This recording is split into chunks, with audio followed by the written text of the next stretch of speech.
Over the past 6 years, I've traveled the globe, performing and lecturing in over 120 cities around the world. And this experience led me to one simple conclusion, that I love teaching magic. See, for me, magic itself is more important than just the sleights or the tricks. Learning to perform magic in the right way, in a more powerful way, and thinking of our magic at a higher level is what we should all strive for. In today's day, so many people dilute magic and just trivialize it, and it's gotten to a point, in my opinion, that magic and magicians are perceived as this hokey novelty. And honestly, it is our own fault. It is our own fault because of the industry, because of the saturation of the newest trick and the newest gimmick, and not putting enough emphasis on the learning process into making you a better magician. This is one of the reasons I started this YouTube channel, to make you a better magician, to think a little bit more about our magic. And through my magic theory and through my magic teaching, hopefully I've done a good job in that. Now this brings me to the point of this video. I am very excited to announce that I am bringing my lecture, something that I've traveled the world with, taught thousands of people across different ages, different skill levels, different countries and languages. I am bringing that experience online because 2020. Alright, so how is it going to work? Well, very simple. You're gonna go to alexpandrea.com, you're gonna pre-order your tickets for the lecture, and we will have the pre-order open from now until October 23rd. So that is the cutoff date. You cannot get it in after October 23rd. Don't ask, the answer will be no. No more seats after that. The lecture will take place on October 25th. Sunday, October 25th is when the lecture happens. Now, on the day of October 25th, this is what's going to go down. You're going to get onto the live stream. You will see me and I will see you. Well, I won't see you, but you will be able to jump on the chat and ask questions and communicate back and forth with me. We're gonna go through a very structured lecture for the first 3 hours. And then the 4th hour, the bonus hour, we're going to do a question and answer, maybe bring some of you guys on, but definitely look through your questions and I will answer as many as I can get to in that 1 hour. If not, we will go over, so we make sure to get to everybody. And if you guys know me and if you guys know the type of work that I do when I say this is gonna be a 3-hour lecture plus an hour of question and answer, pretty much almost guarantee it's gonna be a little bit over that, because I'm not going to stop if I feel like we haven't covered everything. Now, what are we going to learn in the lecture itself? Well, it's broken up into 4 hours. There's gonna be 3 hours worth of intense content that I've put together, plus a 4th bonus hour of the question and answer segment of the lecture. Well, the first hour is going to be dedicated to the evolution of your magic and how we can take our magic to the next level. Things that we may already be doing, simple things that we can learn. We're going to take that and really create something from nothing. For me, it's very important to have the things that we know and the things that everybody does and to make it as powerful as possible. And I will show you the evolution of certain effects that we may be doing right now, and to really take those effects and morph them into something that we can actually be proud of, hold that mystery factor up on the level that it should be when we're performing magic, not dilute it down to a simple hokey novelty, and make it very, very powerful. And we're gonna go over many different effects and variations in that first hour. Hour number 2 is going to be dedicated to sleight of hand and how to improve your sleight of hand. Now, once we know the effects, and a lot of the effects will be mostly self-working, so for all different skill levels, do not worry about your skill level. You will find something in here that you can take away.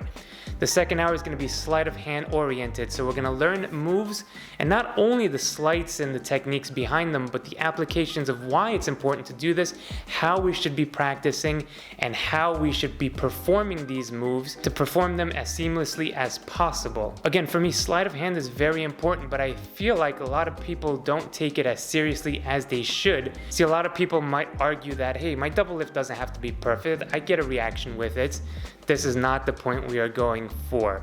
Just good enough should not be the answer for us. We will take our sleight of hand, we will make it better, we will take it to the next level and find out what is the best way to apply these sleights, to perform them, and to practice them.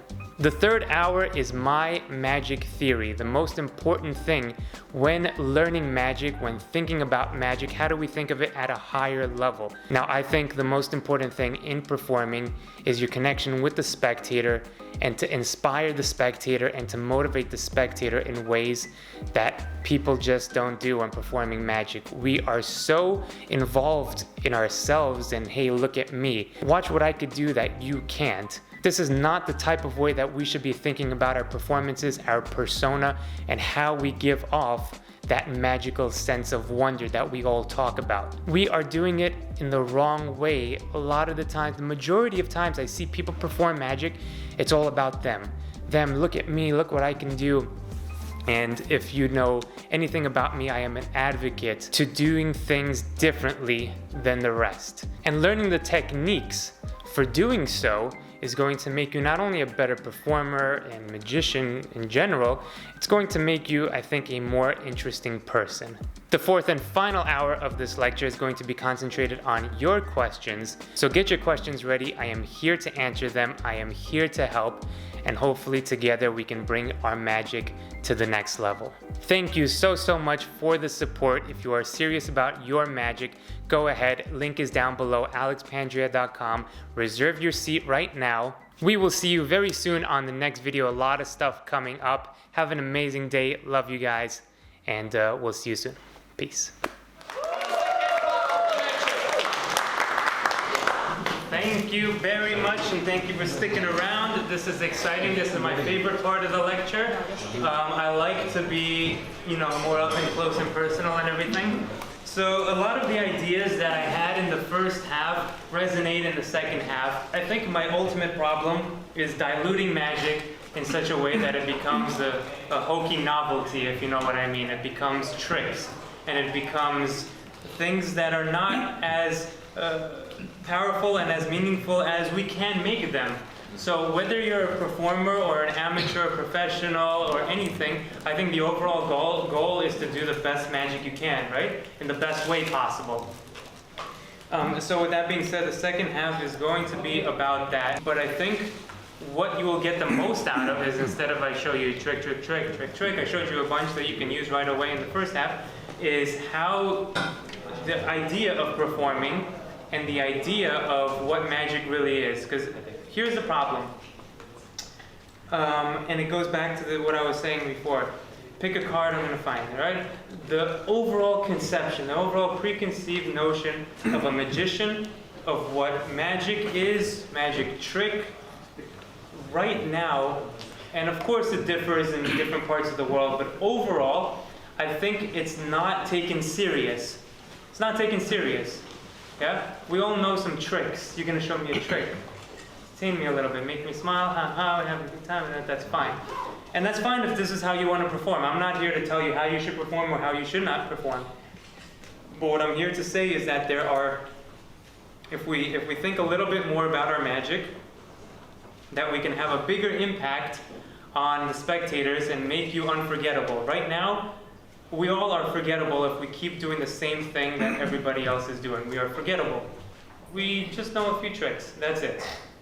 He's so cool. He knows some magic tricks. Right? And for me, I don't want that. And for me, also, what I don't want is for somebody to say that I have fast hands, and that's the way I do. That's how I do the magic. All right? And for me, fast hands is a fail, in my opinion. You might not agree with me. But fast hands is a fail because that does not make you different from, let's say, any other talent. What other talents are there that people might have? They play the piano. Well, everybody knows how he does it. He practiced for a long time, and they could play the piano, correct? Juggling or, I don't know, anything, really, right? What stands out about magic is that this has a mystery factor, yeah? And the mystery factor is what we're going to use to create the magic. It's the not knowing. It's the one thing that we have that all the other things don't. So with that being said, and keeping in mind that we want to be different from everybody else, and everything that I try to do is different, In general, be different, and I think you'll have much more success. So the one example that I want to give you first and foremost is with something that we all do, double lift. Okay, double lift looks like, does not look like that. It looks like this, not too easy. Looks like this, and then it looks like that, okay? Now this action of changing the card is something that everybody does, and it's the one that we feel like that's the one that gets the reaction, right? If we could change a card, boom, really fast, it gets the reaction. And yeah, I agree. Anybody could learn to take a card, turn over 2 cards, put it like this, and then snap their fingers, and then it changes.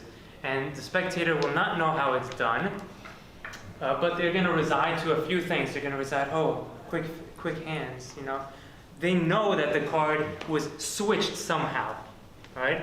And this is my problem with, let's say, again, remember, I forgot to say this in the beginning, that a card is changing color, right? You know the effect Red Hot Mama Chicago opener type thing?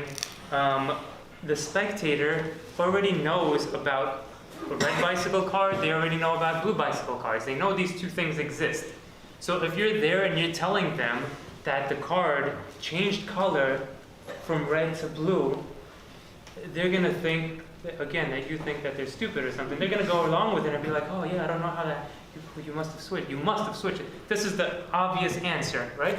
So we have to create ways around things, around the double lift, and things like that, that they have no explanation of. And this way, that the method is something either so different or it's just not even relevant anymore by the pattern that we put on top of it. So here's the way that we do it. So let's say we take the Queen of Diamonds, we'll do it in steps. This is the first step to do. Queen of Spades, I do this, and now it changes. That's the first step.